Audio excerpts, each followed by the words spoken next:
UP ಸಂಪ್ರದಾಯದಿಂದಲೇ ಕಾಲ್ತುಳಿತ ಸಂಭವಿಸಿದೆ. UP ಸರ್ಕಾರದ ವಿರುದ್ಧ ವಿಪಕ್ಷಗಳ ವಾಗ್ದಾಳಿ. ಸಾಮಾನ್ಯ ಭಕ್ತರ ಬದಲಿಗೆ ವಿಐಪಿಗಳಿಗೆ ಆದ್ಯತೆ ಎಂದು ರಾಹುಲ್ ಕಿಡಿ.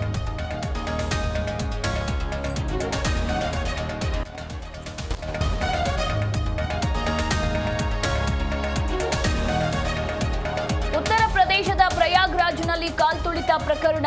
ದುರಂತದ ಬಗ್ಗೆ ಪ್ರಧಾನಿ ಮೋದಿ ಸಂತಾಪ.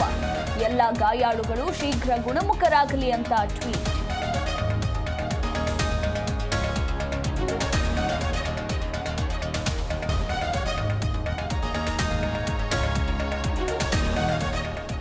ಸ್ಥಗಿತಗೊಂಡಿದ್ದ ಪುಣ್ಯ ಸ್ನಾನ ಪುನರಾರಂಭ.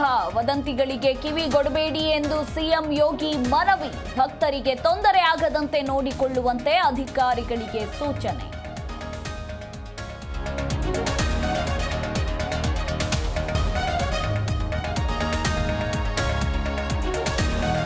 ರಾಜ್ಯದಲ್ಲಿ ಮೈಕ್ರೋ ಫೈನಾನ್ಸ್ ಟಾರ್ಚರ್ ಹೆಚ್ಚಳ.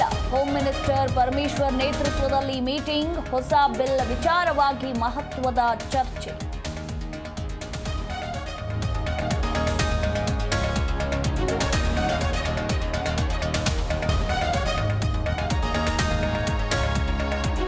ಮೈಕ್ರೋ ಫೈನಾನ್ಸ್ ಕಿರುಕುಳಕ್ಕೆ ಮತ್ತೊಂದು ಬಲಿ. ವಿಷ ಕುಡಿದಿದ್ದ ಮಂಡ್ಯದ ಮಹಿಳೆ ಕೊನೆಯುಸಿರು. ಇತ್ತ ತುಮಕೂರಲ್ಲಿ ಕಂಪನಿ ಮ್ಯಾನೇಜರ್ಗಳ ಜೊತೆ ಜಿಲ್ಲಾಧಿಕಾರಿ ಸಭೆ.